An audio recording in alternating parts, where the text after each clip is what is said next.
refuse to accept the future where our kids or any of us are surviving on universal basic income, crumbs from the table of digital oligarchs, while AI, robotics, and quantum tech erase our jobs, dignity, and purpose. Do you? Massive layoffs are hitting like an avalanche. Amazon and Microsoft cut thousands for efficiency. Block slashed nearly half of its workforce in a single day. 4,000 jobs were cut, with CEO Jeff Dorsey saying spike and ignite new industries and unlock abundance for everyone. That's why we're sharing steps you can take right now to prepare, adapt, and thrive in 2035 and beyond. I'm Helen Teplitskaia, founder and president of Global Alliance on Sustainability and AI, GASAI. Today, I'm delighted to co-host with my dear friend and colleague, Tom Testy, GASAI Director of Technical Education and one of the best AI experts I've ever worked with. Let's dive in. It's a great pleasure to introduce our keynote speaker, Alvin Wayne Graylin. Alvin is a globally respected technology pioneer with over 35 years shaping AI and immersion technologies. He's currently a digital fellow at Stanford's Human-Centered AI Institute, a senior fellow at the Asia Society Policy Institute, and chairman of the Virtual World Society. He's best known for creating abundancism, the visionary framework he explores in his best-selling book, Our Next Reality, and recent Substack writings showing how advanced AI can lead us toward a shared global abundance. Alvin, welcome. We're honored to have you. So let me ask you directly, what exactly is abundancism? Is AGI actually coming? And if it does, what does that really mean for the world? Let me back up a little bit. I think the idea of abundantism is really more focused on that we right now live in a society that has created artificial scarcity over the last 5,000 years or so. Right before that, we had about 5 million humans on this planet for essentially the 98% of the history of this planet. And so we never really had lack in the sense of we had enough food and we moved with our food. We didn't even have property because we were more nomadic. But because of farming and agriculture, people started to to condense into a single place, and that forced us to have a lot of people in a single area that could not create subsistence for the people. And so we started to have scarcity, we started to have property, we started to have to defend our spaces. And we've created our society and structure and mindset based on the fact that we did not have enough. And we needed to hoard power and resources and weapons so that we can defend our property. In the next 5 to 10 years, with all of this technology that Helen talked about, we have an opportunity to make sure that even in today's society, we can allow everybody on this planet to have enough. Actually, to be honest, the people probably on this call already are living in a society that has enough because most of Western society creates more food and resources and energy than they need and wastes like 30% of it. So the issue is how can we make sure that everybody in the planet has that, and the productivity gains that we are going to be seeing from technology will enable us to do that, and to do that at a very low cost. And when that happens, and if we manage the transition well, then we actually can bring the world back to a world of abundance in the sense of we no longer need to have this fear of lack, because the fear of lack is what has been driving conflict and driving our desire to hoard more resources than we need. And if we can do that, then most of the issues that we have around the world, whether it's wars or conflicts or societal health issues, all of those can actually start to resolve themselves because we will be able to properly allocate the resources that we do have. As we know right now, the concentration of wealth in a small number of people, dramatic. I think the top 1 or 2% is more than the rest, the bottom 50%. Actually, in fact, I think the top 1,000 people has more wealth than the bottom 50% of the world. So if that's the case, we really can lift everybody up without actually bringing down the quality of life of the people that already enjoy it, because they already, most people actually have more than they need. Now, the question is, how do we get to the other side of this without chaos? Because in the past, any societal changes requires some type of a revolution or a war. And what we need to do is to think about how do we create a smooth transition without the need to go through that. And that's kind of the things that I've been writing about in the abundantism paper and there's a recent paper I just did for Stanford called Beyond Rivalry, and it creates a 7-point framework of how do we de-escalate geopolitical tension, how do we create a soft landing for the job displacements that Helen just talked about, and then also how do we create a rebalancing of wealth and resources so that we can uplift the global south, thereby eliminating the innate conflict that we're creating. So I know there's a lot of content to cover here, so I'm not going to monopolize the stage. We're very fortunate to have several absolutely brilliant speakers, so we'll try to stay concise, but I envision that you will kind of open our floor, sharing your philosophy, because I would very much love, not just like, but love to believe in it. Some might perceive it as utopia, because it's too good to be true. But in the depth of my heart, I hope that all good things will materialize, but not without our engagement. We all have to work very hard on that, which kind of brings me to our next question. In order for AI, and now we talk more and more about physical AI, kind of flowing it into robotics and convergence of AI and quantum. But all of this is not possible without major, humongous investments in infrastructure. Our event is happening during, I would say, civilizational war, and data centers are under attack. And we'll know without data centers, really horrendous things can happen and are already happening. So what do you think, Ellen? Is there an AI bubble? And if so, what happens when it pops? Okay, so there's two different questions here. One is there an AI bubble? Absolutely, there's an AI bubble, but that doesn't mean that AI is not valuable. AI is going to create amazing capabilities for us. But what people don't realize, and what the current assumptions of all the lab heads, is that the more data centers you build, the more you invest, the bigger part of the economy you can capture when it becomes successful. What they get wrong, and I think, unfortunately, this is what's driving the overinvestment and the overacceleration, is that they don't realize AI increases productivity, but it actually will decimate the value of the economy, because our economy today is based on the labor theory of value, and which means that you attach value to how much human labor is put onto and any particular service or product. Is that's really how most of the cost of manufacturing companies actually goes to labor.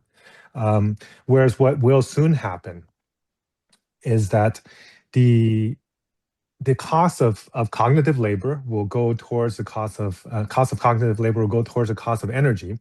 And very soon after that, the cost of manual labor will go towards the cost of materials plus energy.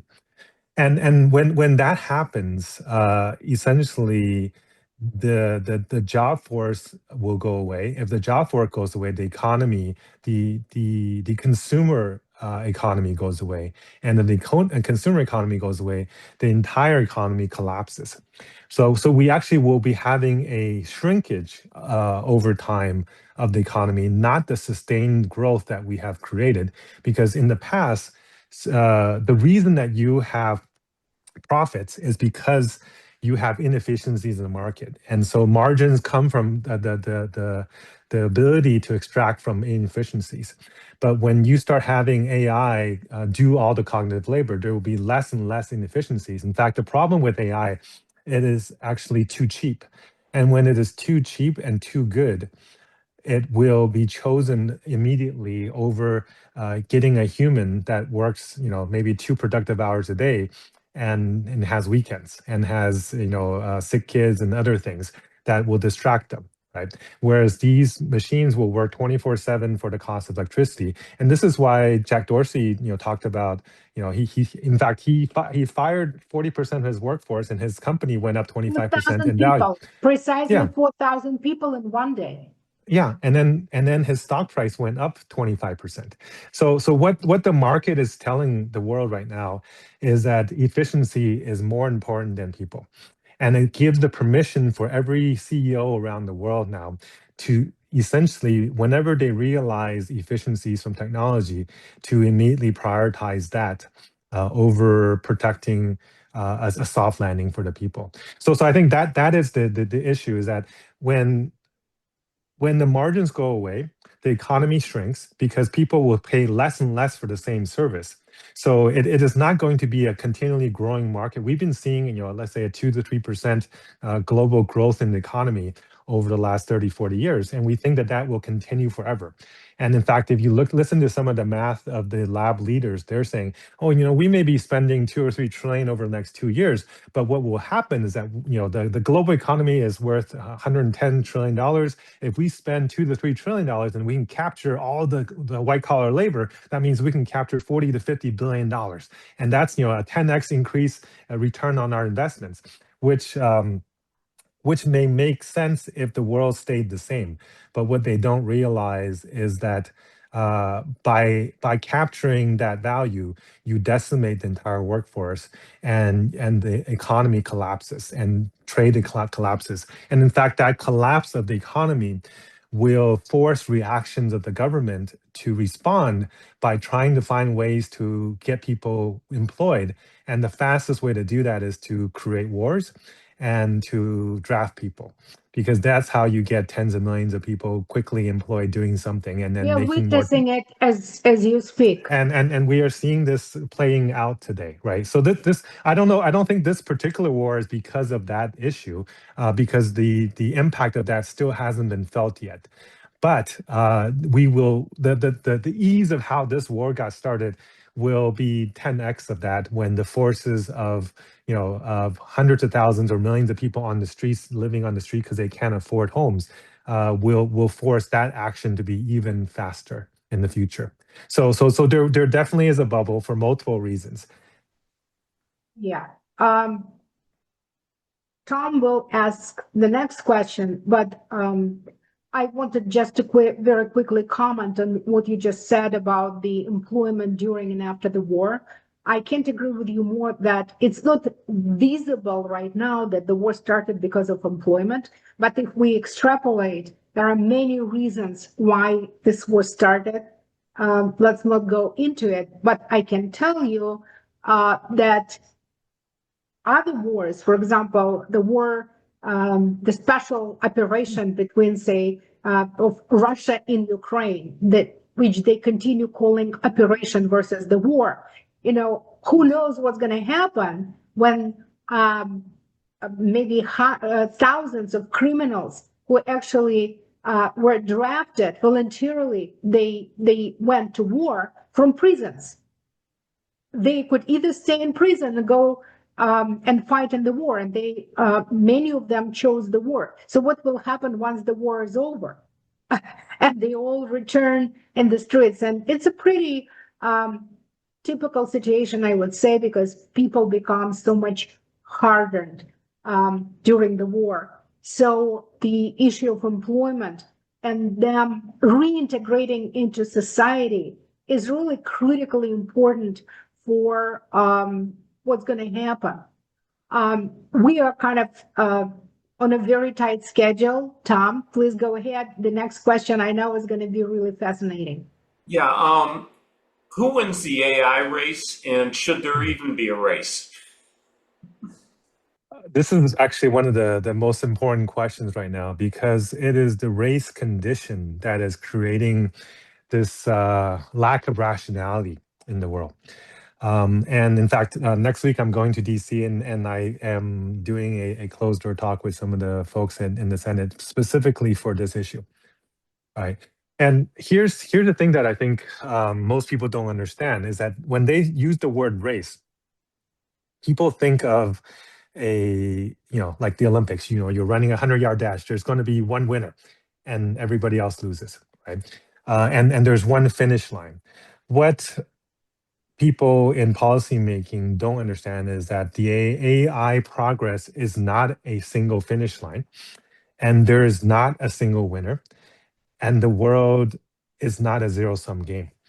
But everything that they are doing, particularly the US government, is operating with the assumption that all three of those things are true. And so the type of behavior they are doing in terms of trying to be first, trying to hamper progress of other countries, trying to uh, create secrecy and closed systems so that you're not sharing the value and development with the rest of the world. And when you do these things, it may bring you a temporary lead, but it won't give you a win. In fact, if you go to DC today and you ask anybody in decision making in U.S. government, and you ask them what does winning mean, I don't think anybody there can give you a clear answer, right? But they always say America must win, democracy must win, we must be, the democratic AI has to be the future. But when you don't understand where we're headed, there's no way for you to make good decisions. So this is the issue. And so outside of this simple race, there's actually multiple races going. There is a arms race, which America is very experienced at, because we had that with the Soviet Union, and we're very successful in that. In fact, in that case, there is a winner, right? And in that case, the behaviors of what America is doing today is behaving as if this is an arms race, right? And arms race, what America did with the Soviet Union was that they overbuilt, tens and in fact 100,000 of warheads, which essentially collapsed the economy of Russia, which left to the disintegration of the Soviet Union. That won't happen here. In fact, if it's the opposite happening right now. The overspending is actually happening on the U.S. side. China is spending 1/10 as much as the U.S. in terms of the data center buildouts. Why? Because they know that they want to play the long game. It's not about a short-term, one-turn win. American strategy today has the assumption that you build bigger, and the bigger you build, the better the models are. And the first person to get to AGI will then eventually get to ASI. And the person who gets to ASI will then have a superpower to dominate the world and maintain the hegemony that America has held for the last 80, 90 years over this planet. What they don't realize is that actually, here's something that's a little bit controversial, but AGI, as defined as the ability to do human cognitive labor, that actually exists already today. And yes, and it's not the AGI that they are trying to get to. The AGI that they are trying to get to is this God model that knows everything, self-improves, has perfect memory, and can solve all problems. And intelligence, there's a difference between intelligence and capability. The intelligence to do a lot of these things already exists in the models that we are already creating. The difference is having intelligence does not make you wise. You actually have to then pair that with knowledge. You have to pair that with experiments and learning. And learning takes time, right? What they're trying to do is to create a God model that is all-knowing without the experience of living.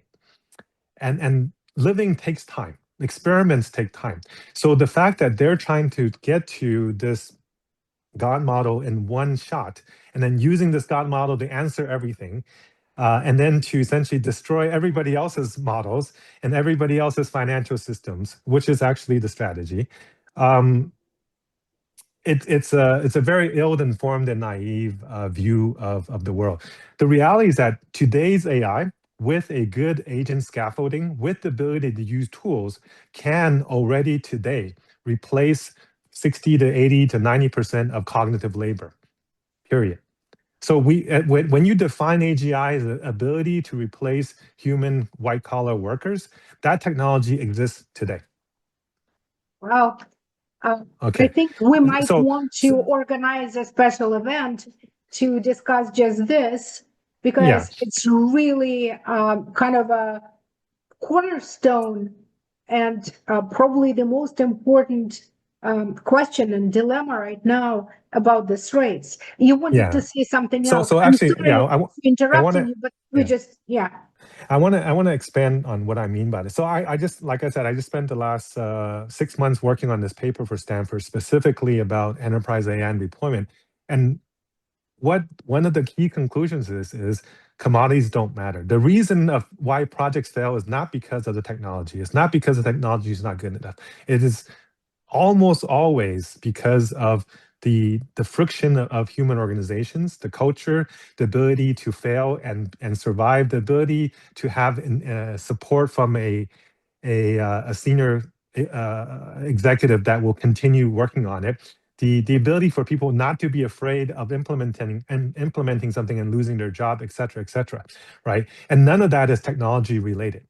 So even with the old technology of the last 1 or 2 years that people, enterprise is usually about a year behind in terms of taking the latest stuff and putting it into practice. They're already seeing between 40 to 70% improvement in productivity, right? With 2 years ago technology.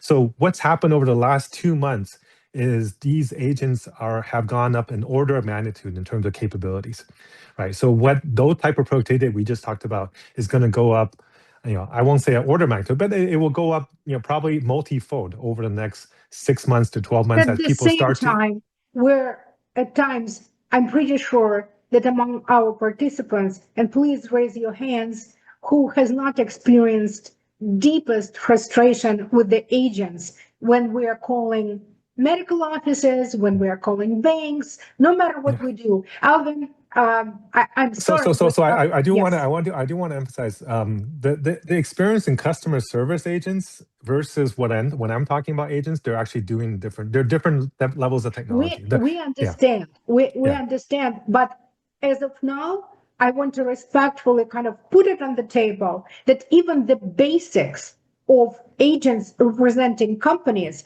might really be backfire. We are aware that technologies exist when agents can teamwork with each other, and I mean virtual agents, and go and work independently like for a week. And the magnitude of the advancement of technology is sometimes measured by how long can agents work independently, how they collaborate. We all heard that there is a social network for agents. Don't take me wrong.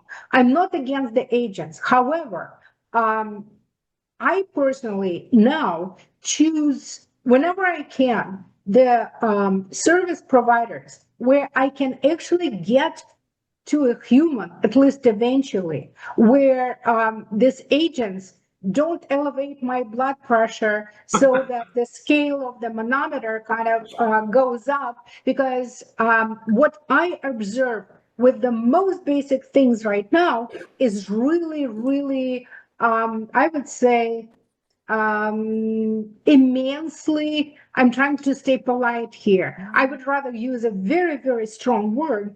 I will refrain from it, but it's really embarrassing, aggravating. But we're all for technology. It needs to grow up. We're all for agents. They need to become more sophisticated and more accustomed. But one quick thing to what you just said about the race. As somebody who was born in then Soviet Union, I can relate. And it's really scary how the current situation reminds the nuclear arms race. But with the devastating outcome, it will become exponentially more dangerous, according to the Godfather's creators. So we do need to find solutions to move on. Yeah. So, Alvin, for now, please stay with us. We need to move on to other speakers. I mean, you are really fascinating. You are a philosopher with very practical exposure, but it's really, I didn't have the time to read your book, and I promise you publicly that I will. And I recommend it very highly to everyone who participates with us today. I'm not, oh, thank you. Can you show it again, Alvin? Can you show it again? Right here. Next reality. Well, our next reality could be utopia, not necessarily reality. So read and then compare notes about what actually happens. I'm not Cesar does sure. not appear to be here, so I think we can move on to Ilya. Yes. So just for the avoidance of doubt, do we have Mr. Cesar Abdul? My screen just closed, so forgive me for mispronouncing the name, but it's Maximus Technology. Do we have Cesar with us, or we don't? Mm-mm. No. So with this, we're moving to Ilya Pavlenkov. Are you with us? Hi, Ilya? yes, I'm here. Great. Thank you. You know, your post today profiled our event better than we did initially. We're so excited to have you. So Ilya Pavlenkov is the CEO and founder of Prometheus Robotics, a company focused on developing advanced humanoid robotics. And they claim to be the only European supplier of humanoid robots to B2B applications in the EU and the US. Is it really true, Ilya? Yeah, the thing is, we're We're already, dying to hear, really, how did you achieve this kind of advancement and exclusivity? yeah, thanks for the question and thank you for inviting me. Yeah, and the thing about what you said, we are the only humanoid robot supplier in B2B in Europe who sells humanoid robots right now. Yeah, so because most of our competitors, they build humanoid robot for end clients, for big corporations for one specific task, but we supply our humanoid robots as a platform. It means that other companies like startups, universities, research laboratories, they can buy our humanoid robots and train for their specific tasks or for tasks of their clients, if we talk about integrators. And yeah. And We recently started observing the trend of Elon Musk, who is moving on, gravitating his focus on Optimus humanoid robots. So it kind of signals something, because when Elon switches to something, the world watches and then follows. Tom, can you please proceed with the next question? Sure. Ilya, what practical tasks can already be automated effectively with today's humanoid robot technology? yeah, it's a great question, and I would say that the main question is which tasks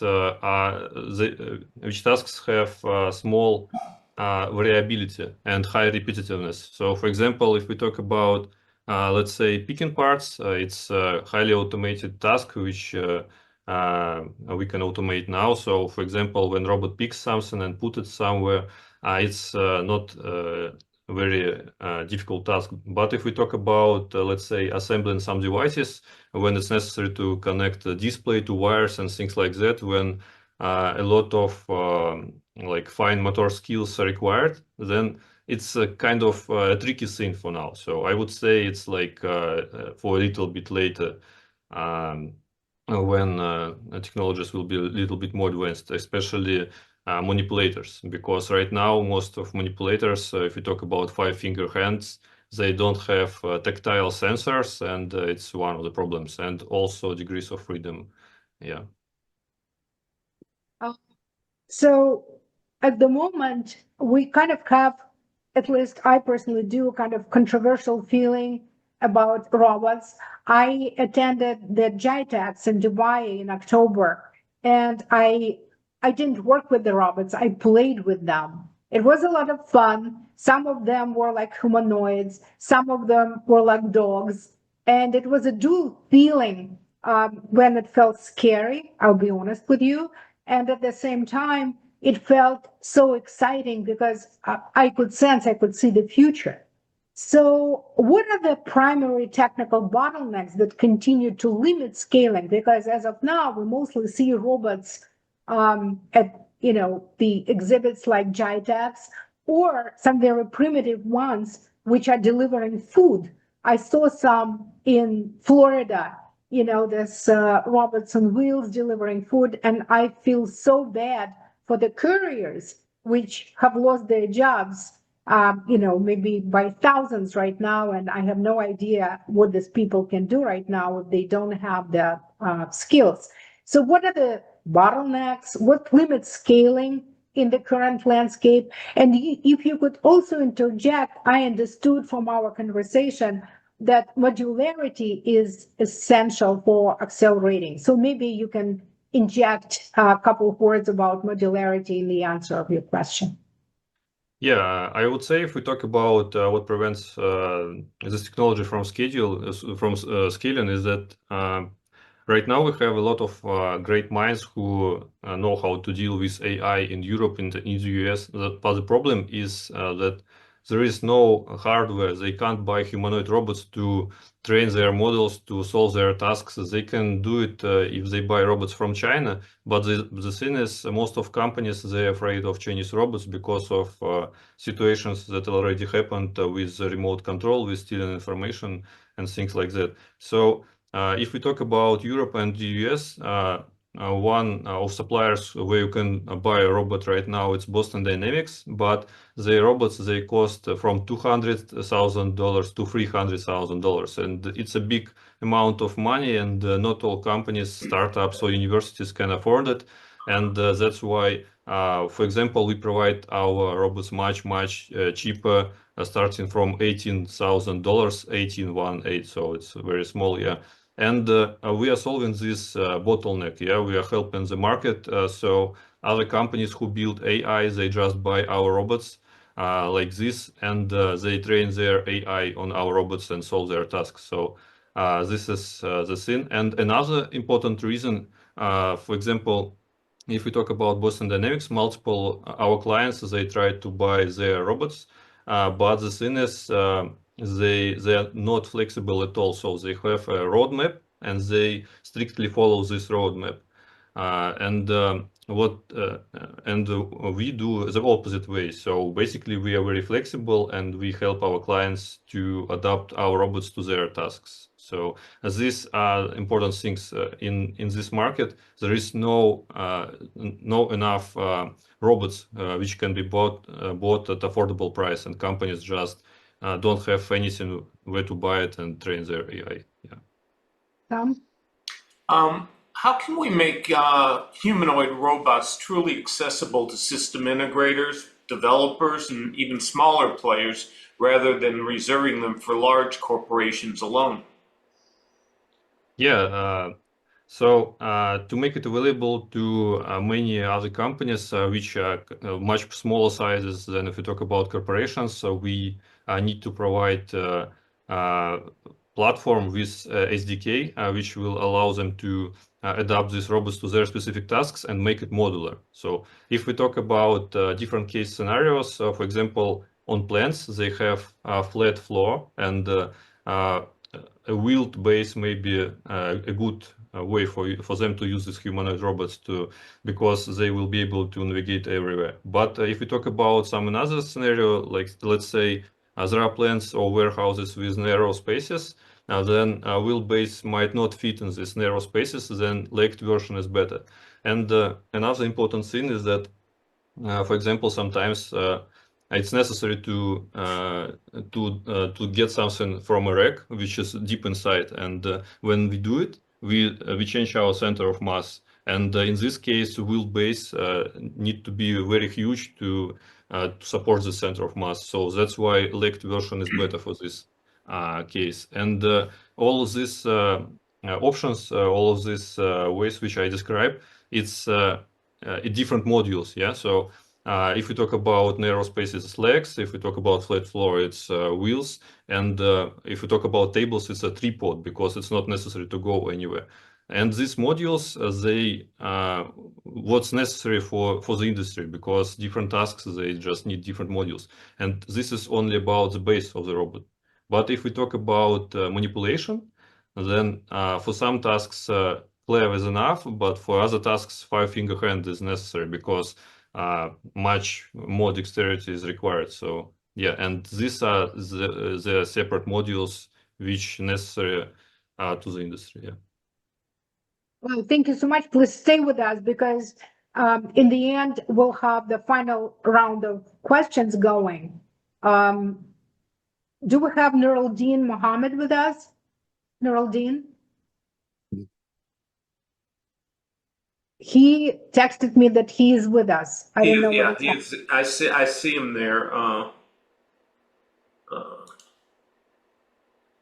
Is he on mute?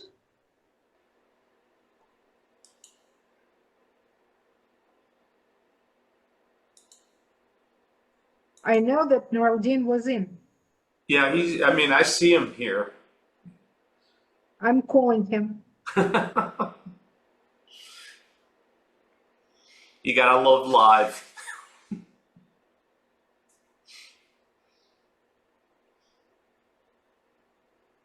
Okay.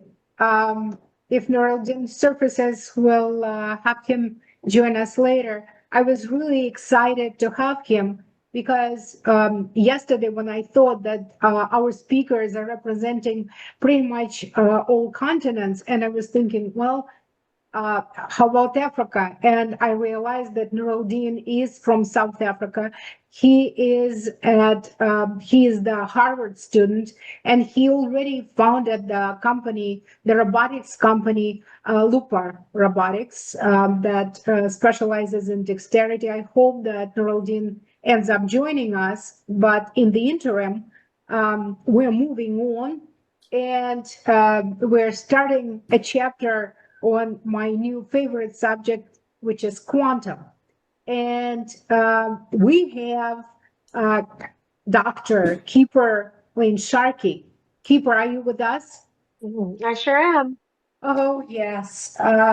So good to see you. Keeper is basically our one of our core speakers. She joined us really, and every time we get fascinating feedback on her remarks. So Keeper, who is a quantum scientist, entrepreneur, a cybersecurity thought leader, specializing in quantum chemistry, computing, and quantum cybersecurity. She is the founder and CEO of ODEL3C. I think, Keeper, you will be so much better presenting your company. And can you please say a few words now? I know that you are the author of a very popular book on quantum. Can you please show us closer? Oh, great. Yes. Quantum Chemistry and Computing for the Curious. We're actually getting ready to publish the second edition in a month or two. So be looking out for that. Wow. It's going to have new content, new chapters, and some updated code. Well, it's fascinating. This summer, I had a chance to, while I was in France, I had a chance to briefly meet with your co-author, Alain Chance. How do you pronounce his name? Chance? Alain Chance. Chance, close to Champs-Élysées. Alain Chance, also a very, very interesting researcher who spoke so highly of you. We're so delighted to have you. You are a mother of three. I honestly have no clue how you are managing writing books, being an entrepreneur, and basically you were selected as it was something about 10 most influential in quantum technology in 2025, multiple 40 under 40 cybersecurity lists. And there was something about 100 and quantum in the year of quantum, right? Yes, the 100 quantum by UNESCO, the Wow. United Nations Education Societal, and the acronym UNESCO. Sorry. I never get it right. But it's such an honor. To be a part of the 100 quantum people, as well as the top 10 most influential, and writing the books. I did put my author profile in the chat, so you can take a look at that. I do have some other books on advanced technology, and then quantum for the chemical industry, and as well as AI and like remote sensing for astronauts in space. So there's it's a very interesting slew of topics for being an author. But yeah, it's very exciting to be honored in the field, and glad to be here today. Thank you, Helen. Well, thank you for joining us. You are a true hero. As I said, I have no idea how you manage it, but you excel on all fronts and you are a true inspiration. So, our first question to you, Keeper.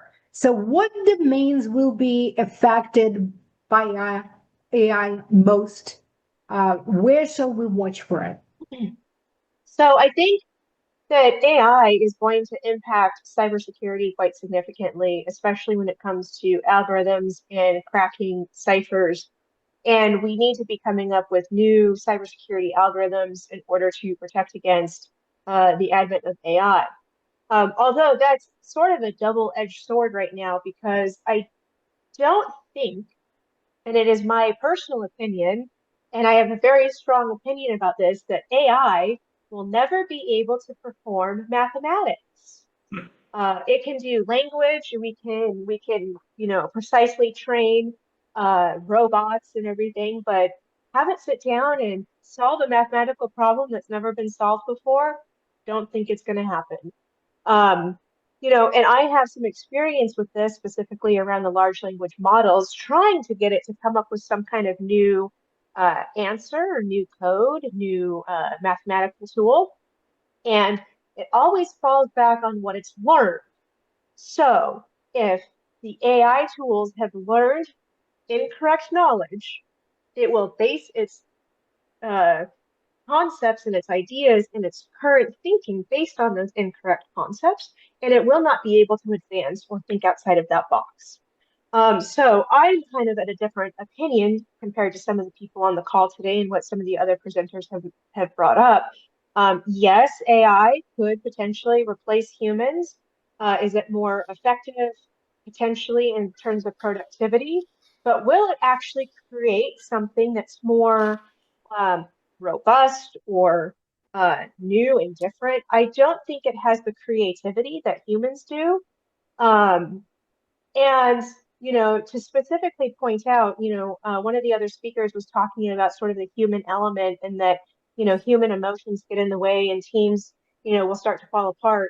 And that's kind of one of the things that, AI is solving for, is that, it takes out that human element, which is also very true in terms of consciousness, right? So unless AI is truly conscious, it's never going to be able to have the sort of creativity that humans actually bring to the table. So, yeah, so I'm in a different opinion compared to some of the people on the call today. So I don't think it's wise to eliminate humans and their emotional connection with the ethers. We'll just call it the ethers. Yeah. It's fascinating. I'm so happy that you have your own opinion. Our events are actually designed and destined to create a global forum for maybe conflicting opinions. But once we massage, once we discuss together in our collective wisdom, maybe we'll find the answer. But I concur with you, Keeper, in what I personally feel. AI can never feel pain. And, when you mentioned the word emotional, senses, the feeling of pain, actually pain, hunger, is a driving force sometimes for creativity. It's known that in history of art, the most magnificent creations of art were created through a lot of suffering, less so of joy.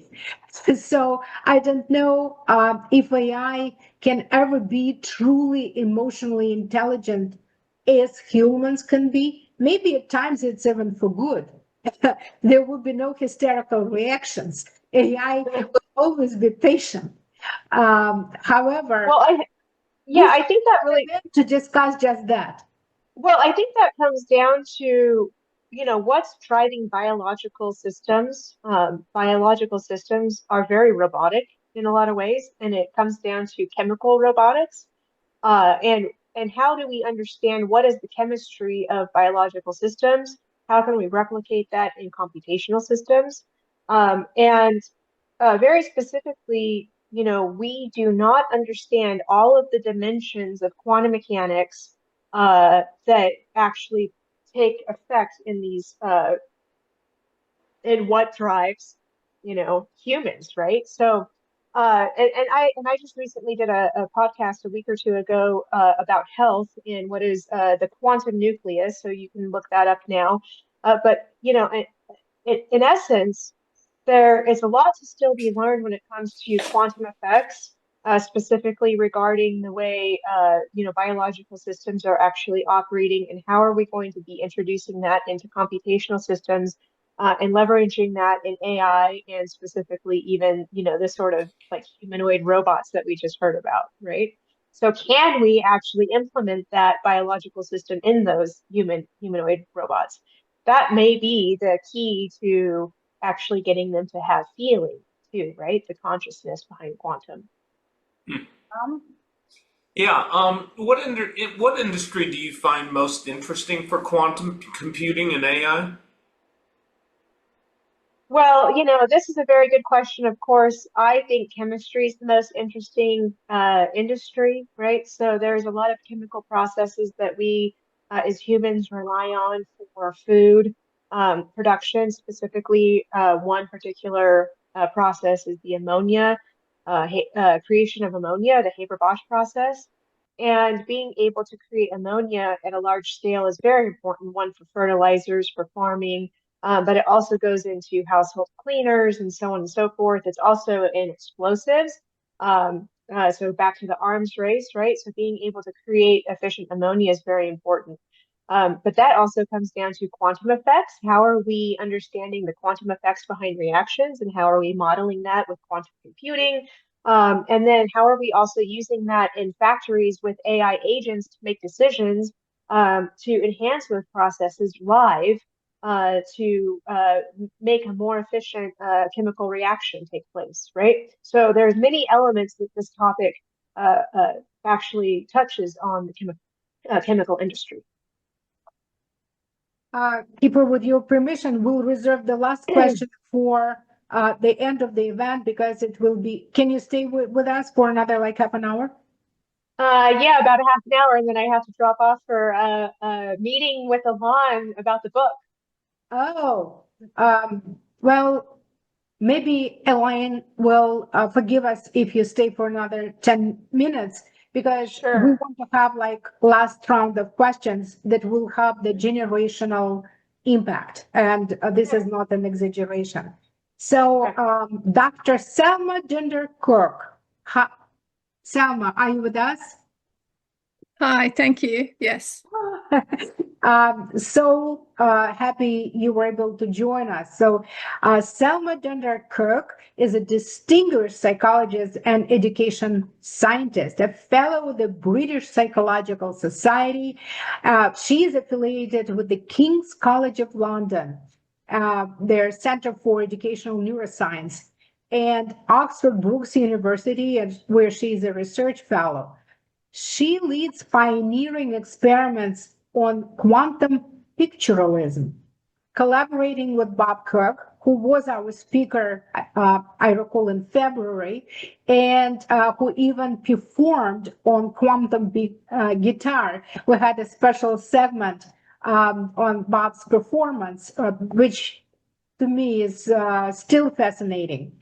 And Selma and Bob and their collaborators came up with the absolutely unique method of educating even school children in quantum mechanics. I will leave it up to Selma to describe this, but right now, I sincerely believe we all are underestimating the importance of quantum computing and quantum mechanics. I mean, we are on quantum biology, we don't recognize it.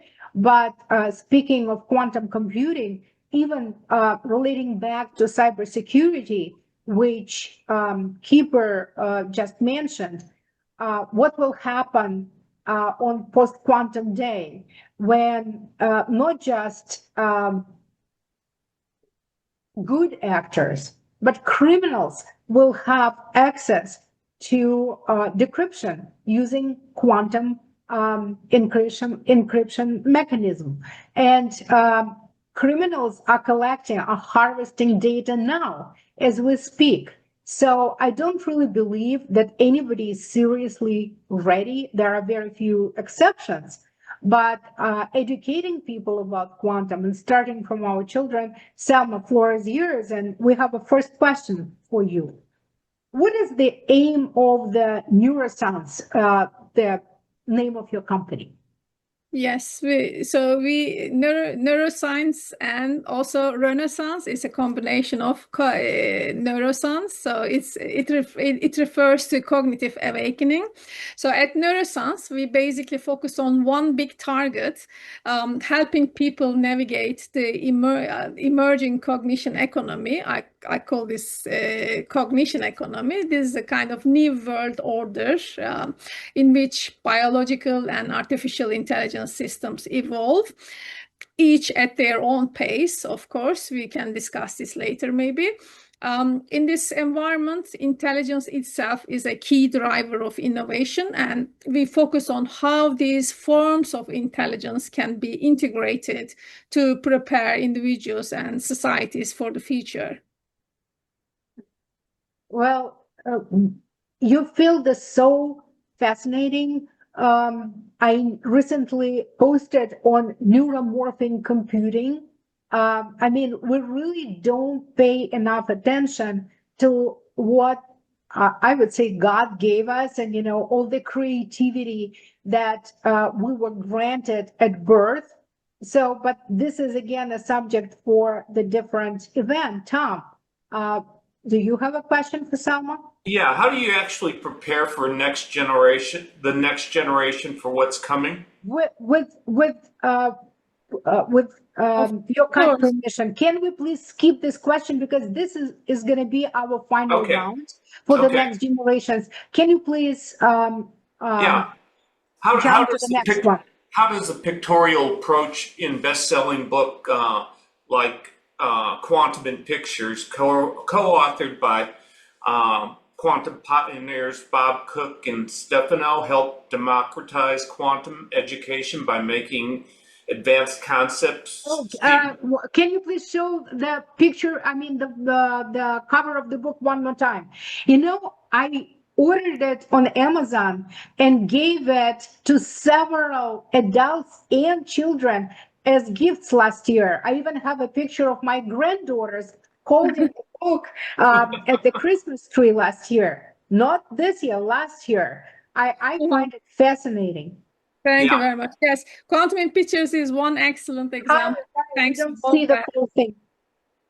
Yeah, hold thanks it to up. Yeah. Bob and Stefano's effort. So we are, Quantum pictures, everyone. yeah. So we are recommending it in our courses for learners at all levels. There is also a more advanced version of that book written by Bob and Alex. Introduces the full pictorial formalism of quantum, actually. Can you see it? Yes. Yeah. So these two books are quite big milestones. So first of all, thank for the question. So I strongly believe that the only way to access the quantum world should not be exclusively through symbolic algebra. Alternative formalisms are needed, and at present, quantum pictorialism is the only fully developed alternative formalism. This provides two major advantages for democratization. So first, it has a massive impact on workforce and skills development. As I mentioned, if you for example, if you want to gain a kind of solid background in quantum science, it requires at least 3 to 4 years of advanced mathematical study. However, many leaders and decision makers simply do not have that amount of time to understand the theory first, its mathematical background deeply enough to guide their institutions or initiatives. So we therefore offer faster upskilling opportunities for them. And second, it opens the door for much younger learners.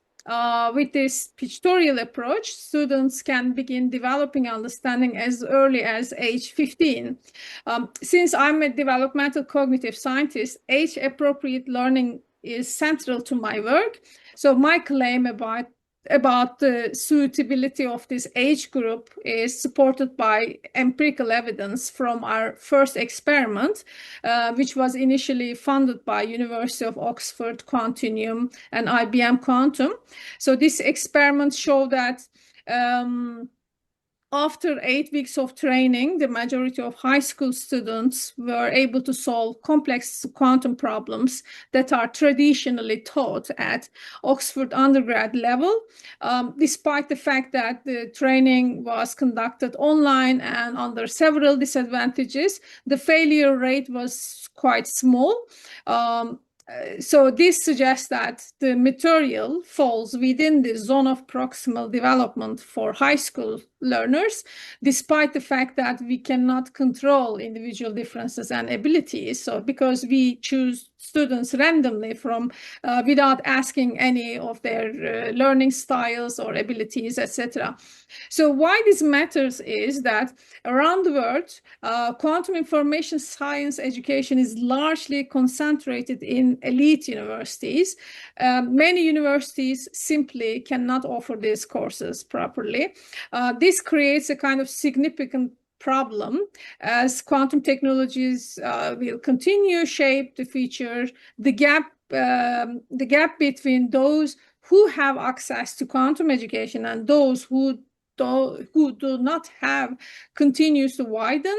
So I believe that governments should adopt this pictorial method. Absolutely. Yeah, for example, this Greek government has already collaborated with us and is currently implementing this methodology in their high school curriculum. So they have also translated the book into Greek language. We have also been also offered a grant from the U.S. Air Force to train high school students. Stop you, but we must go on. The show must go on, but please stay because we have final at least one or hopefully a couple of questions for the last round before we adjourn. What I wanted to stress, I remember this experiment vividly, that some of the students, the high school students, were arrogant enough not even to turn their cameras on. And it's very difficult for professors to teach if you don't see the faces. I read Bob's remarks somewhere or listened to remarks. I don't remember if I read or listened, but I remember vividly how the students didn't even turn the cameras on, and still they passed the Oxford graduate exams without even knowing that these were Oxford graduate exams. And at times they demonstrated even higher performance. With this, we move on for now to Cierra. Cierra, are you with us? Cierra? I'm here. Oh, terrific. So Cierra Lunde, correct me if I mispronounced, I'm sorry. It's okay, no problem. Is the CEO and co-founder of Universum Labs, co-host of the Quantum World Tour, and director of strategic content at Resonance, a UNESCO IYQ Quantum 100 honoree. She co-leads the Quantum and AI Learning and Innovation Alliance in partnership with the Neuroscience Academy.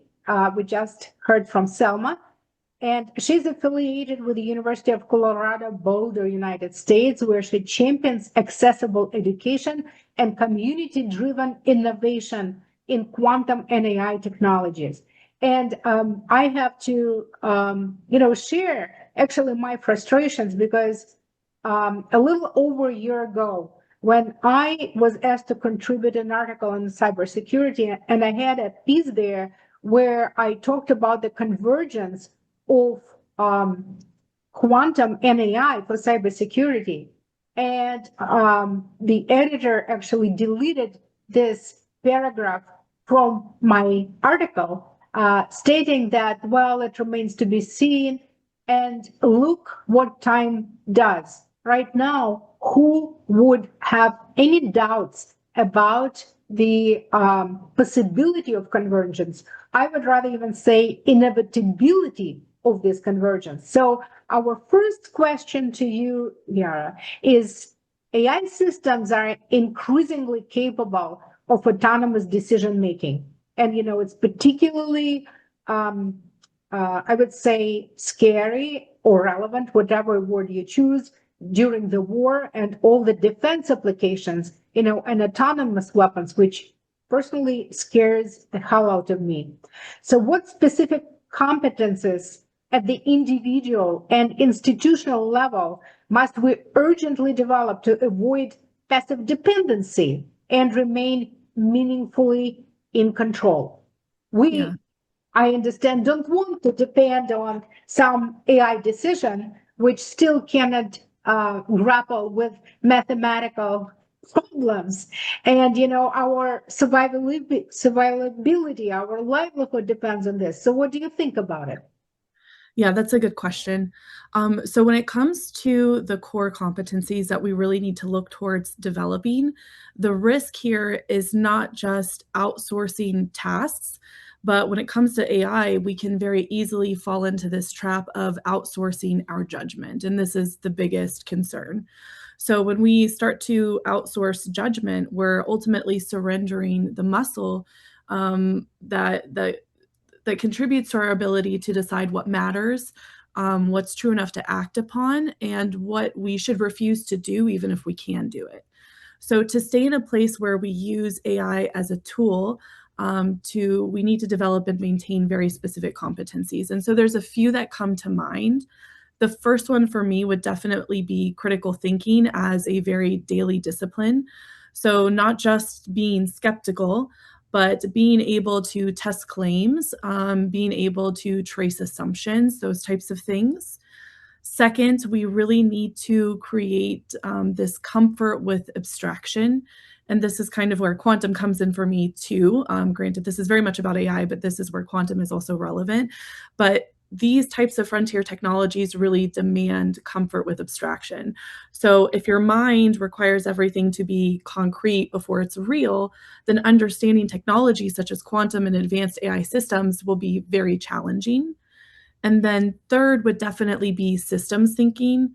So when we think about technologies such as AI, such as robotics and quantum, all of these don't tend to land in the economy as singular products, but they really land as ecosystems. So the supply chains, the workforce redesign, security transitions, energy, etc. So systems thinking is how we avoid optimizing for one metric and then missing kind of the ecosystem as a whole. So this comes down to really education and building public capacity, because this isn't an individual burden, right? Each of us trying to develop these core competencies.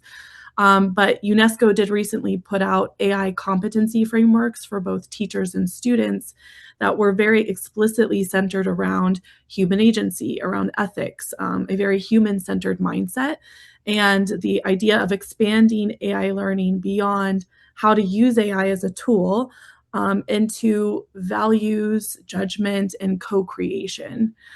So in terms of core competencies, if I'm to summarize in one sentence, also very mindful of time, this is really about keeping our minds sovereign. So tools can expand our reach, but only if we're very intentional about how we do it. Okay. We often say humans must stay in control of AI, which requires technical safeguards, cognitive literacy, and institutional redesign. How do we coordinate or strike a balance between all three? Yeah, absolutely. So when it comes to transparency in AI, I feel that we've really approached this in the past as a nice to have. So wouldn't it be great if these systems were more explainable? I think that we're really moving into this place where transparency and accountability need to be treated as essential, non-negotiable infrastructure, so very intentionally built in. So a strong starting point would be governance that's lifecycle wide, so not just added at the end as an afterthought. So what that means in practice is quantum systems become more complex and AI advances. It means that we're really intentionally building traceability. So the story of how we got there, what is the data provenance, what are the evaluation boundaries, what are the known failure modes, and where should humans absolutely remain responsible? So this is really why we're advocating for documentation as accountability. So standardized artifacts that can clarify use, performance limits, and also the risk. And then when I think of quantum specifically, so quantum also raises its own accountability pressures. And this is something, Helen, both you and also Dr. Keeper kind of referenced earlier. So something that we need to be very mindful of is cryptographic accountability. So quantum threatens widely used public key cryptography. And post-quantum standards do exist. They're actually published, and this was a really big part of that. So accountability means that organizations are migrating now, not later, not when it's panic mode, not when it's like emergency based, but really as part of a proactive planned transition. So we keep the pace by treating accountability as design, not a reaction. So formal risk management and standardized documentation in governments through all infrastructure. We're gonna skip to last question for now, because I do want our audience to have the opportunity to ask questions, and then each of you speakers, we are kindly asking to share. I'll keep the question kind of mute for now, but please stay with us.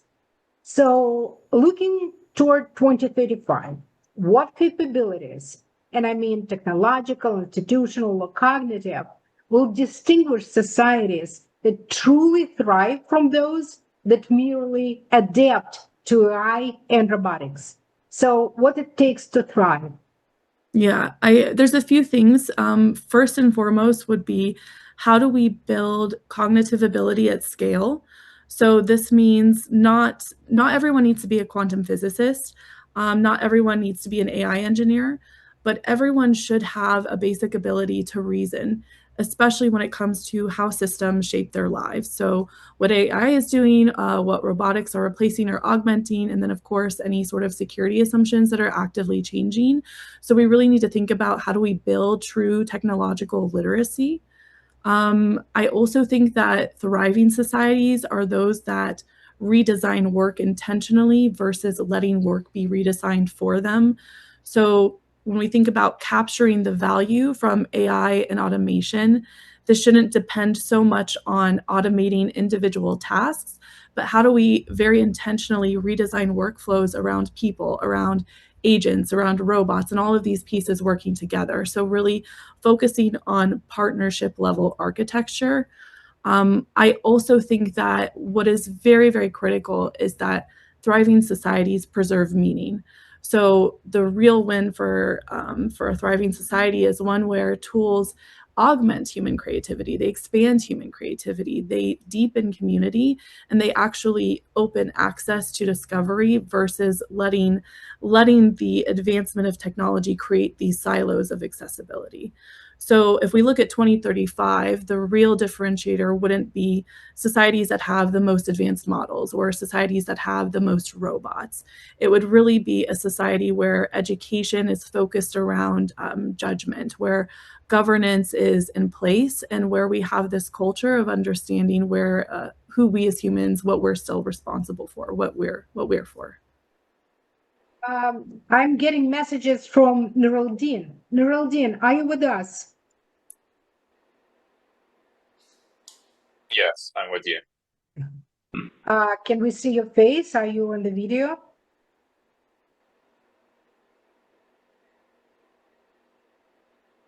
Nureldin? Here, can you hear me? Yes. Yeah. Hi. Well, by now you have 3 minutes. God knows I called you twice, and I even called you on the phone in front of our global audience. So Nureldin, as I mentioned to you, is a South African Harvard student and researcher in robotics and AI. As founder of Lupa Robotics, he is pioneering advancement in dexterous robotic hands. So Neraldine, you have 3 minutes now because we unfortunately missed you originally. Now we are running short of time. So you are pioneering one of the most original approaches in dexterous robotics, building a foundation model for robot hands from large-scale human dexterity data. What breakthroughs are you pursuing that could make your work the reference standard for the field? Thank you, Helen. Well, basically, our view is that robotics research today is built on, I think, is wrong, and that is you can teach robot dexterity mostly through like simulated data or vision-only data. In reality, simulated manipulation data is often clean, predictable, and friction behaves perfectly. The real world is opposite. Objects normally slip, materials bend, surfaces vary, sensors can be noisy, and hands collide with things. And humans didn't learn to use their hands in a simulator. We learned by interacting with the physical world, touching things, dropping things, feeling friction, adjusting our grip without even thinking about it. Our view is that if you want robots to manipulate in the real world, you need to learn from the real world. So instead of trying to simulate dexterity, we're building the first sensory glove that captures both touch and finger motion. And together with cameras and vision, while people perform link parts, handling tools, and delicate objects, we get to learn how the hands work. Importantly, this data comes from things like real factories, real workspaces, real objects. And it means that the model learns from the same chaos humans operate in. The breakthrough we're pursuing in the first foundation world model for vision, instead of teaching robots one task at a time, that understands how manipulation works in general, so it can do any tasks at all. Another important part of our approach is in tied to robots. We're building a hardware-agnostic dexterity layer that can work with hands, and if that works, it changes the structure of the whole industry, because then the important layer stops being the robot hardware and becomes the data and models and distribution as well that teaches robots how to use their hands. That is at the company that owns the largest and richest data set of real human dexterity, defining the standard for how it manipulates the world and by extension, the general purpose robotics market. Thank you. Tom? Yeah, what happens to the global economy when dexterous manipulation stops being bottlenecked by human labor availability? Well, 2035? Yeah, I actually think it's going to be way sooner than that. But you can sort of think about it this way. Like 70% of all jobs out there require a human level dexterity. The moment that like the hand is unlocked in terms of general purpose that can do anything, you pretty much able to automate 70% of all labor out there in the world. That's a very scary thing. Now you can essentially turn labor itself into a manufactured good and export it wherever you want. And in terms of how that will all play out, I think it's extremely unpredictable, but it's our job to make sure it's done in a responsible way. It's all fascinating. And at the moment, maybe the likes of Elon Musk have unlimited resources to develop robotics and the variety of types of robots, be them humanoids or the ones who look like dogs. I really was excited to invite you because you're a student. You don't have the means comparable to the likes of Elon Musk. So robotics is hard, it's slow, it's expensive and humbling. You could have picked probably an easier field. What made you go through this pain and pick robotics? I couldn't really sleep. I realized how scary the situation could get over the next few years. Because it will be inevitably, it's going to be like a transition from a world where humans are the main source of labor to a world where robots are the main source of labor, and that can go terribly wrong in a lot of ways, especially because it's a global transition, not just an American transition. Over here, labor becomes a manufactured good and it becomes exportable. And so nations other than America that have different structures of government will have the same problems, mass layoffs and whatever. And in order to solve a lot of the problems come with this, I think it will be very government linked. And since inevitably there are a lot of governments that are terrible, there's going to be a lot of polarization in a lot of nations that just don't have the ability to solve these problems.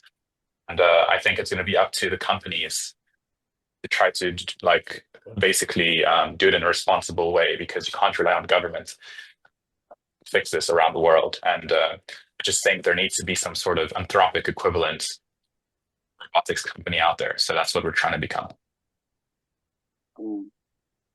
Wish you best of luck. Please, if you can, I know that you might have classes or exams, but if you can, please stay with us for another 10-15 minutes while we'll have our audience participating and there might be questions. We are now moving on to our open mic. Open microphone is the segment that I came up with, thinking that every time we have amazing speakers, but we do want our audience who are the experts, and some of them are really well-known and globally known experts in their field. Today, we have several open mic participants who expressed interest. Joe Reddick? Yeah. Can you please briefly introduce yourself? And each open mic participant has up to 3 minutes.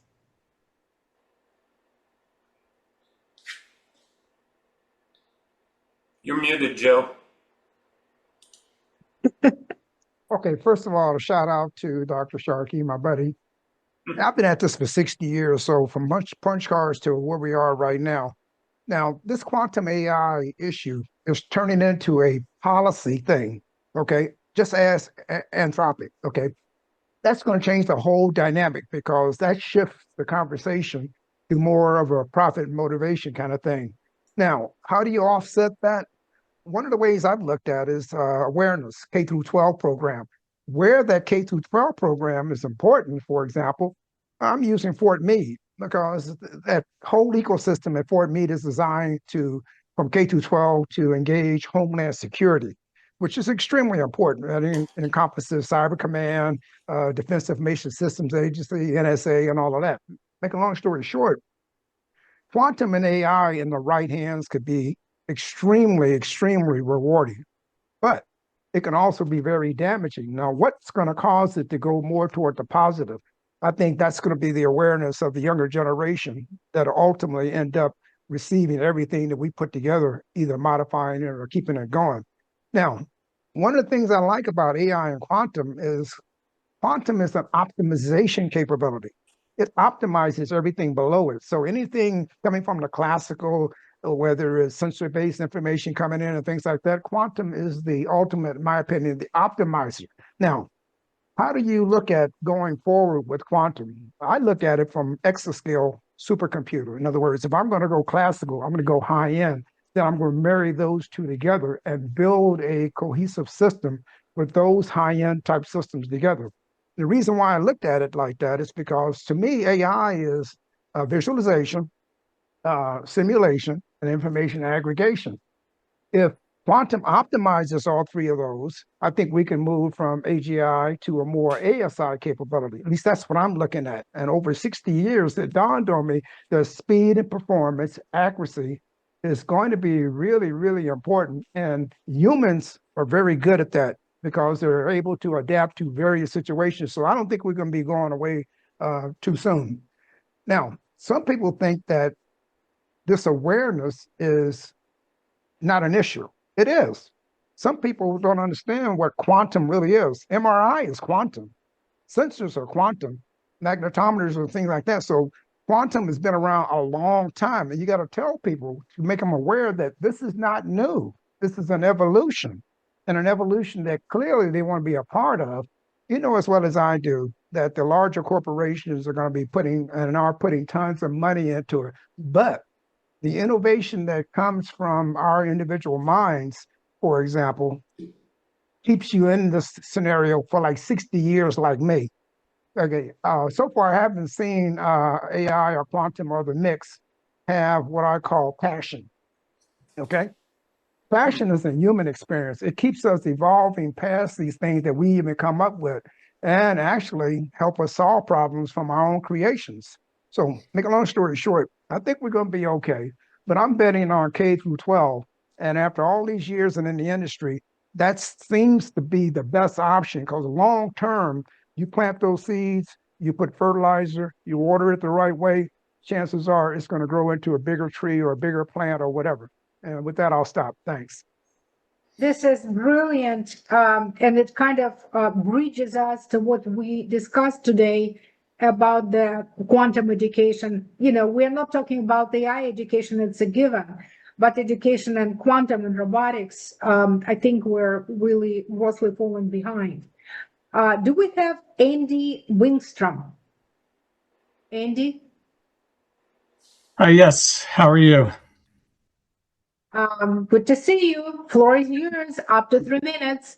Good to see you as well. Thank you for having me. Hello, everyone. I am not a physicist or an engineer, mathematician, or a scientist, but I have luckily and been blessed to work with some of the most prestigious companies and individuals that work in these technologies and have these degrees. In fact, I know Dr. Keeper virtually and Helen and Tom as well.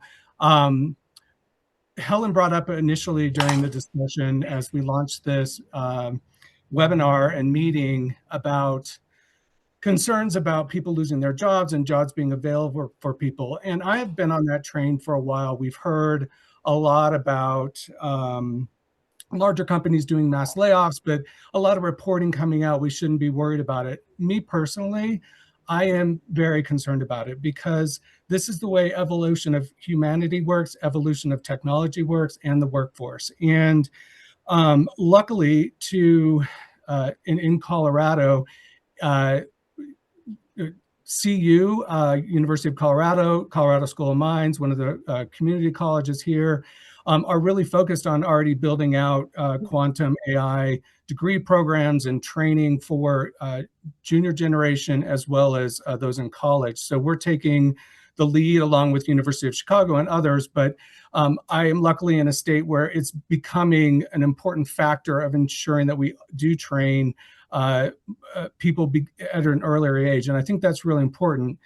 Specifically for me, I consult in science right now in technology, two diagnostics company, one in both in healthcare, but one in oncology, one in neurological diseases. I also work and have worked for Elevate Quantum, one of the quantum hubs here, as an HR and recruiting advisor. And the point of that is I use AI all the time. I was fearful of it. I didn't want to use it. I was afraid of it. But now that I use it, I become a better professional, a better user of the app, a better, I present my work better to my clients and those professionals. But also, even for me as an HR professional and a recruiting professional, 25 to 35% of my work is eliminated by using AI. And so if there are 3 of me working at a larger company in an HR recruiting role, easily we can eliminate one of those jobs. And I just see, I'm very concerned about this happening more and more. At the same time, I am very blessed that we have AI and quantum and robotics that are going to push the envelope, make us a more advanced civilization and workforce. But there is significant risk, and we need to ensure that academia and industry are really focused on training and preparing the next generations for this. Thank you. We are about to run out of time. I promised that we will hear from our remaining speakers. Cierra, are you already gone? Cierra had to pick up her children from school. That's something that we cannot argue with. So, Alvin? Yes, Alain here. Yes. Alvin, what would you recommend? We will now ask the same question from everyone. Not Elaine Robichaud. This is Elaine. I was asking for Alvin. Elaine, Yes. did you sign for the open mic? Yes, I did. You did? Then I give you 3 minutes. Promise is a promise. Basically, I work for Digital View. This is a startup AI integration for SME manufacturing in Canada. I come with an MBA and science background, worked with generally in finance for the Business Development Bank of Canada and Export Development Bank, Export Credit Agency, Export Development Canada. So those are two crown corporations. I'm at the end of my career and basically focusing with younger chaps that are at the CTO level, data analysts, and are able to implement AI. We are recognized now by the National Research Council of Canada to conduct AI readiness audits. And what we are finding is that the SMEs, companies under 250 million, are basically, if you look at the first stage, just to get AI first capabilities, ready to AI first capabilities. So the first 4 layers of assessment under ISO standard 42001, basically companies are at within that first audit threshold under a 2 out of 4 level. So we're talking about basic data structuring and governance mindset. So what I see here is all this technology talk and agent talk is all at the big corporate level. But on boots on the ground, on the SME side of things, what's happening is that we're at the basic governance, 80% mindset and 20% technology. We're not even at the stage of being able to consider integrating AI because they're at the project management PMO platform level. Yeah, that's my truly. Yes, I just want to say this is the reality. Thank you.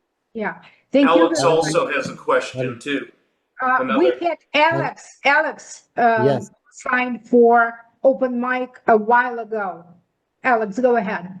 Okay, I will try to be brief as possible. So I am for 25 years in health and tech, and I have a holding of companies in the US, Europe, and expanding in the Middle East. So first of all, I want to share 3 ideas. First of all, my humble advice is not to use generalist terms. So neither AI nor quantum is homogeneous. They are heterogeneous.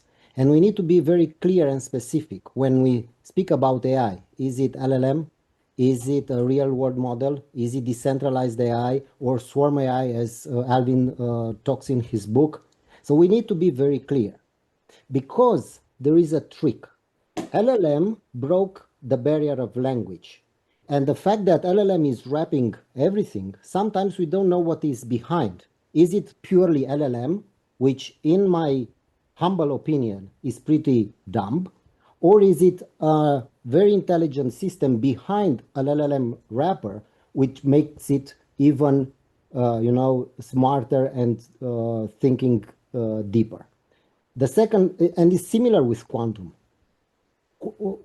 We use this general term and speak about quantum computing, quantum encryption, which is super basic, Are we speaking about large quantitative models, which is pretty smart? So again, we need to be very specific what we mean when we use these keywords, which are definitely, you know, on the front page of everything I'm happening so today. sorry. We just need to get rolling because we have two more people who are also waiting. But please go on. Just another minute, please. Okay, okay. The second thing that I want to tell is to be careful when you label correctly the entity. Is it a human, or is it an artificial entity, or is it a hybrid? And even using specific pronouns, because he, she, you, and me are pronouns for humans, and we continue to use them for artificial entities. I published a paper, happy to share this. It's important. And the third thing, if we want as humans to remain in control of AI, we need to first remain in control of our data, longitudinal data, So etc. sorry, Alvin. Alvin, are you still with us, or you already left? Alvin's gone. Alvin's gone. So is Okay. Keeper. And so is Keeper. Well, we'll have to have another event for the final round of questions, but the remaining speakers will probably help us. Now, just 30 seconds, Alex. Okay, so because Alvin left, I will not challenge the abundance, but I recommend you read Calhoun research made in the middle of the 20th century. It's called Universe 25 or Behavioral Sync. Look what happens when a society is abundant and how it goes down. And last but not least, I believe that AI will force us as humans to look deep inside and to define what is a human in the end. So maybe next time, Helen, you will invite me as a speaker and we'll get to share more. Happy to do that. Definitely discuss. But in the interim, I'm asking everyone who was on the open mic to contribute comments to the announcement of the event, which is still online, as well as when we post the video. And I promise we will post the video. Please make sure you leave your comments, hopefully likes, because I want all of those who were unable to join us live be able to participate fully and kind of get a feel and your ideas about what else to read, what else to learn. We also had Cayenne. I'm sorry, you've been with us before and I invited you and I'm giving you 1 minute now. I just want to say Happy New Year to everybody. Continue to learn, continue to grow, because that's what I'm doing here in 2026. And I love what Tom and Helen has, and I hope they continue to have many, many more sessions. That's all I have to say. Everybody have a good day. Oh, thank you so much. It means the world. I'm asking everyone again to leave the comments because we work so hard. You cannot imagine what it takes to produce the event like this. It's really, we pour our hearts and endless hours. So we had Boris Rubinsky. You were not signed up for the open mic, but I will give you 1 minute if you're still with us. I'm here. Sure. First of all, it's a fantastic session. I would like to thank pretty much the organizers, the participants, and everyone who contributed, asked questions. It's all good stuff, So in terms of the topics, or of course, like to me, like there is a couple things dear to my heart, like cybersecurity, one of them. Obviously, AI is an interesting conversation, and quantum computing. I agree with everyone who said like that thing had been around ages ago. So is AI. So all of a sudden, when now it's like calling everything is under the sun as AI, and like we have just to distinguish what is AI, what is software development. You know what I mean? What is robotic? What is AI? So, reality is that we definitely need to have a governance, because it's like with everything else. There are bad actors, there are good actors. You know what I mean? And governance will help to prevent bad actors getting a hold of the good stuff. We'll have a special event. I don't mean to cut you short, but we do have to have a special event on governance. It's not trending right now. Guardrails are not in fashion because of the race. Alvin left, but, I will echo, he is completely against the race. I concur that race is, from one standpoint, kind of making us really procrastinated in what we can and what we cannot do. And I would suggest that we look at the nuclear arms control model, not copycatting it, but at least looking into the principles on how we were finally able to come to consensus, bringing absolutely, I would say, vicious adversaries and agree on something. It's really looming, and we have to do it very soon. From our remaining speakers, who do we have? Selma, are you with us? Yeah. Helen, is it okay if I'll just make one more point before? Boris, we have to wrap up, and please leave the written comment. I apologize, but you did not sign up for the open mic, and that's how it works. I invited everyone to direct message and whatever. Please, we have to wrap it up. So no problem. Our remaining speakers, if anybody is here. Ilya and Selma are here. Yes. Who is with us? Selma and who else? Ilya. Ilya and Nureldin. I know he had a class maybe. So let's start with Selma. Selma, what can we do to actually thrive and not survive by 2035? Any practical advice? And I know you collaborate with Bob Kirk, who is a visionary, one of the globally leading researchers in quantum field. What can we do besides, or I would say beyond, the quantum in pictures? Because, we discussed it, but please, your 1 minute wrap up. 1 minute, okay, ready to go. So No, basically, you can have a little more time. Yes, please. So, it's critically important. Yeah, we are focusing on this actually cognitive infrastructure, building a cognitive infrastructure regarding how to prepare the next generation. We are focusing on these targets to be future ready. We are especially interested in early skills development. I believe that this is the most important for the future, and fast upskilling for professionals. In this context, quantum pictorialism is working really, really well. This is the only formalism filling this gap anyway. And because if you want to gain this knowledge through traditional teaching methodologies, for example, for quantum theory, you need to learn about complex vector spaces, matrix algebra, complex numbers, probability, and so on. So establishing this mathematical background usually takes many years of study. And by the time you have a kind of proper knowledge about quantum theory, you are either at the master's level or PhD level, you find yourself in the job market between the age of 24 or 35. So I believe this is too late. And by that stage, we often miss the most malleable and creative years of cognitive development.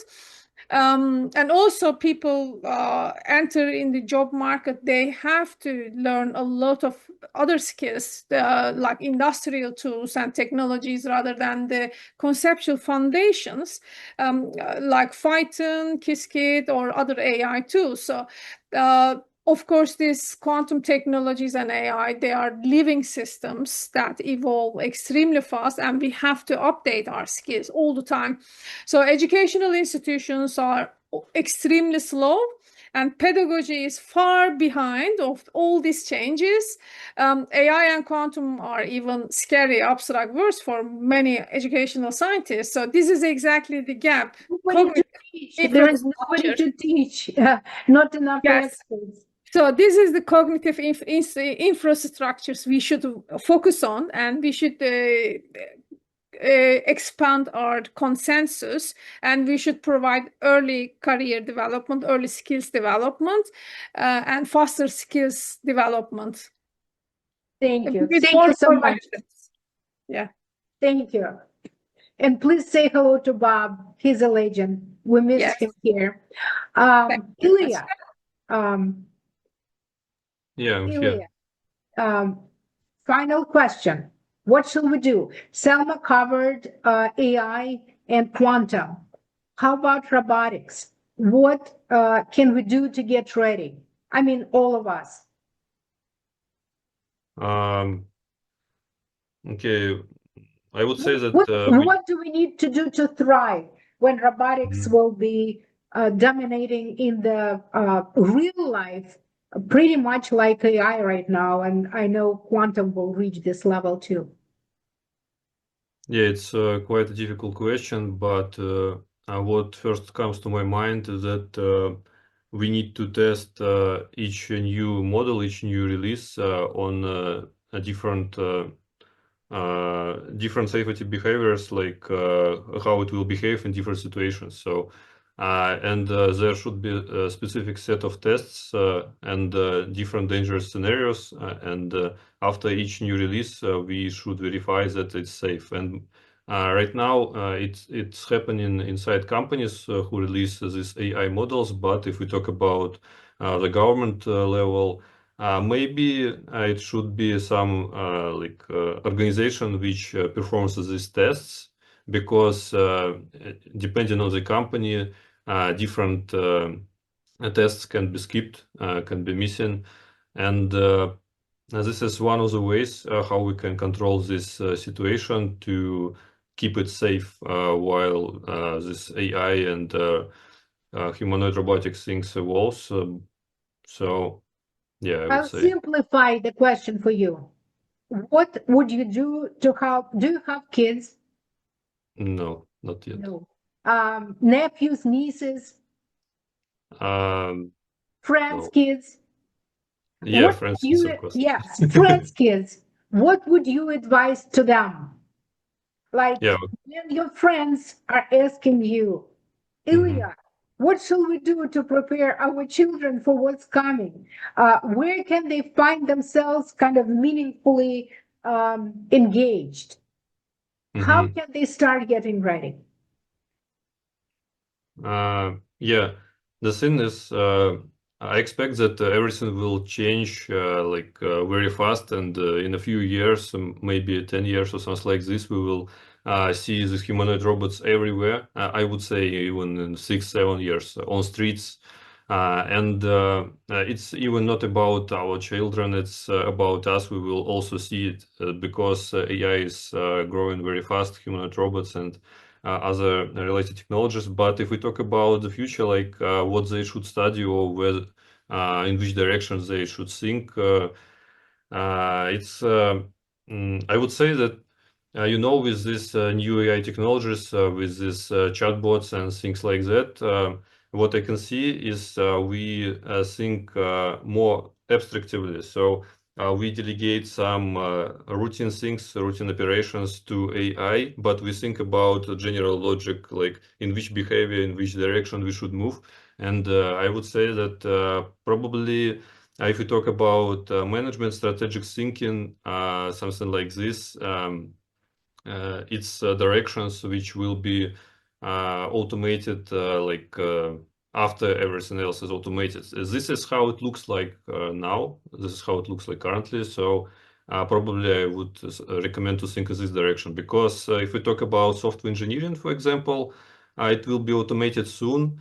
As a positive side effect is if they still decide to learn this thing, it's logical thinking, but logical thinking can be trained other ways as well, I think. So probably, yeah, maybe not software engineering, but yeah, still about management and strategic thinking, something like this.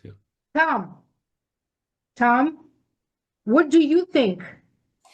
I personally, I think that you need to start teaching kids everything about it, because it's just like in China, as they teach their young. I mean, I think that you know, it's here. It's not going away. You can't put the genie back in the bottle. Can't agree with you more. And what I'm thinking these days, I have young grandchildren, and there is less and less that kids do with their hands.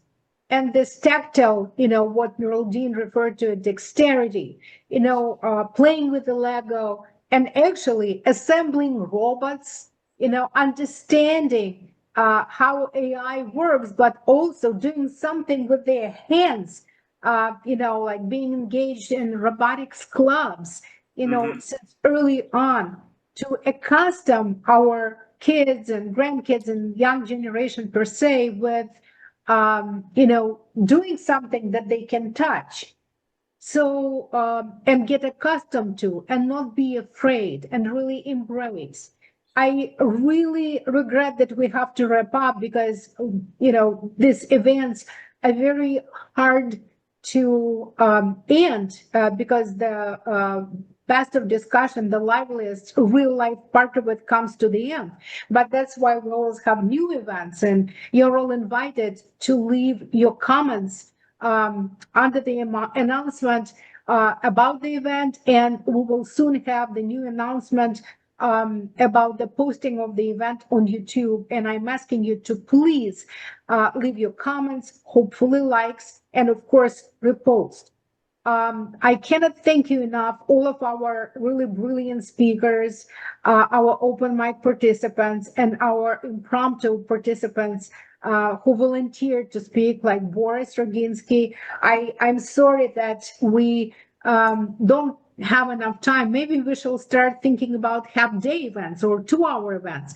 But I want to stick to the schedule. We're a little bit late already.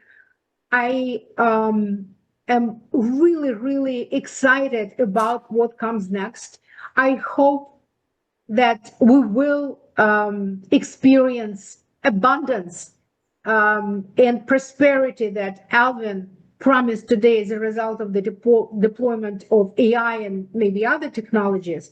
But being realistic and standing with 2 feet on the ground, I think this is not going to happen without our participation, without our embracement and deployment of the technology, but also we did not talk enough about the policies, because what corporations are actually entitled to do right now by laying off people by thousands in a day without any proper notice, without helping to upskill, retrain, upgrade, and even kind of building bridges with other companies which might be looking for this kinds of specialists and all kinds of levels. It's not just about senior executives or middle level or entry level. There has to be a platform for proactive action. Our governments globally have to think about it. And like UAE comes to mind. I deeply regret that we didn't have our speaker from UAE today because of the war. It's really devastating what is happening right now, how dangerous it is in the region. We very much hope that we will have Cesar with us hopefully next time. But going forward, I encourage everyone to get engaged, to reach out to your members of Congress, for assemblies, whatever they are called, but to be not just active, but proactive, and understanding that this technology will impact everyone. When nobody is immune, and maybe we're all blessed, but we really have to stay on top of it, think forward, and embrace it. With this, I thank you all. Thank you for sharing one of the most precious commodities. After health, probably time is the most valuable. And we look forward to having you with us next time. And thank you very much. Goodbye. I'm leaving it up for a second. Ron wants to save the chat. I cut off the any more chat. Do we still have our guests with us? Is everyone gone? Yeah, chat is disabled, so looks like we're all ready to go. Yeah. Yes. Thank I'm you. I'm Thank saving you the very chat much. too, so. Ilya, Boris, everyone, looking forward to you joining us next time. No problem, we can do it. Easy All right. peasy. Have a See good y'all. day. Sounds interesting. Bye-bye. See you. Bye-bye. Bye. Hard to say goodbye to you.